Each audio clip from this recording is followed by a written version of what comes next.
என்ன பற்றி பார்க்க போகிறோம். இந்த IPL 2025 ஆக்ஷனில் சிஎஸ்கே வேறு லெவலில் ஒரு பிக் பண்ணியிருப்பாங்க. ஜேமி ஓவர்டன் அப்படிங்கிற இங்கிலாந்து ஆர்டர்னு பார்த்தீங்கன்னா 1.5 crores கொடுத்து எடுத்திருப்பாங்க. இது கண்டிப்பாகவே ஸ்டீல் தான். ஃபர்ஸ்ட் ஆஃப் ஆல் அவர் வந்து இங்கிலாந்துக்காக நிறைய மேட்சஸ் ப்ரூவ் பண்ணியிருக்காங்க. இங்கிலாந்துக்காக மட்டும் இல்லை, அவர் கம்மியாக தான் இன்டர்நேஷனல் கேம்ஸ் ப்ளே பண்ணியிருக்காரு.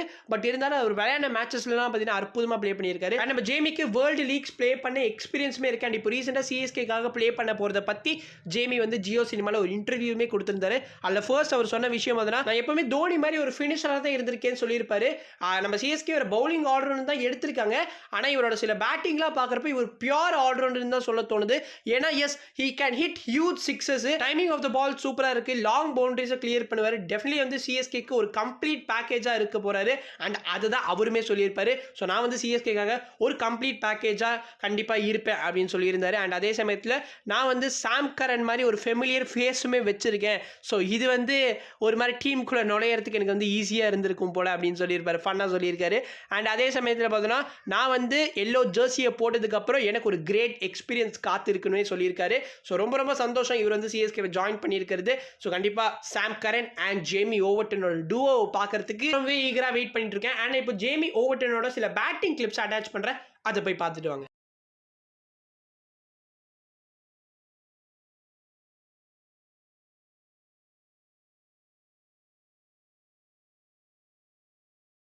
நம்ம சிஎஸ்கேக்கு நெக்ஸ்ட் ஆல்பி மார்க்கு கிடச்சிட்டாருன்னு கண்டிப்பாக சொல்லலாம். இப்போ சிஎஸ்கே வந்து கிரன்ச்சியான சிச்சுவேஷன்லாம் மாட்டிக்கிறப்போ டெஃபினெட்லி வந்து ஜேமி ஓவர்டன் மேலே நம்மளால் அந்த பிலீஃபை வைக்க முடியும். ஏன்னா அந்த மாதிரி சம்பவங்கள் தான் வந்து அவர் இன்டர்நேஷனல் லீக்ஸ்லாம் பண்ணிட்டு இருக்காரு.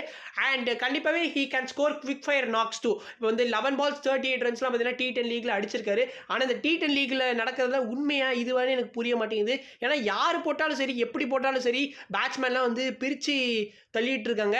அது எப்படின்னே புரிய மாட்டேங்குது. ஆனால் டோட்டலி கான்ட்ராஸ்டாக வந்து இங்கே வேற ஏதாவது லீக்ல ஆடுறப்போ அவங்களோட பர்ஃபார்மன்ஸ் வந்து அப்படியே டிராஸ்டிக்கலி டவுன் ஆகுது. நம்ம T10 லீக் வந்து எஸ் டெஃபினெட்லி அவர் நல்லா ப்ளே பண்ணியிருக்காரு. அண்ட் த 100லாம் பார்த்தோன்னா 80+ ரன்ஸ்லாம் ஒரு மேட்ச்ல அடிச்சிருக்காருங்க. ஸோ டெஃபினெட்லி வந்து ஜேமி ஓவர்டன் வந்து பேட்டிங்ல இஸ் அ டாப் கிளாஸ் பிளேயருங்க, அதுதான் நான் சொல்லிக்க விரும்புகிறேன். அண்ட் பவுலிங்கில் பார்த்தோம்னா எஸ் 150 மேலே வந்து அசால்ட்டாக போடுறாரு. அவரோட டால் ஹைட்டுனால வந்து அவரால் பவுன்சர்ஸ் வந்து இங்கே சேப்பாக்கில் நல்லாவே போட முடியும். அண்ட் டெஃபினெட்லி வந்து நம்ம அதர் கிரவுண்ட்ஸ் எல்லாமே பார்த்தோன்னா ஜேமி ஓவர்டனை வந்து டெஃபினெட்லி வந்து சிஎஸ்கே யூஸ் பண்ண ட்ரை பண்ணுவாங்க. சிஎஸ்கே பிளேயிங் லெவனோட காம்பினேஷனை பொறுத்து தான் வந்து ஜேமி ஓவர்டன் செலக்ட் ஆக போகிறாரா இல்லையான்னு நமக்கு தெரியும். ஏன்னா ஒரு இது வந்து கான்வே வந்து சீல் பண்ணிட்டாரு, இன்னொன்று பத்திரனா சீல் பண்ணிட்டாரு. மிச்சம் இருக்கிற 2 ஸ்பாட்ல வந்து ஜேமி ஓவர்டனை யூஸ் பண்ணுவாங்களா, அது நம்ம பொறுத்து இருந்து தான் பார்க்கணும். அண்ட் நூர் அகமதுமே வந்து சிஎஸ்கேல இருக்காரு. அவர் 10 crores எடுத்திருக்கும். 10 crores எடுத்திருக்கிறதுனால யூஸ் பண்ணுவாங்கன்னு எந்த சட்டமும் கிடையாது.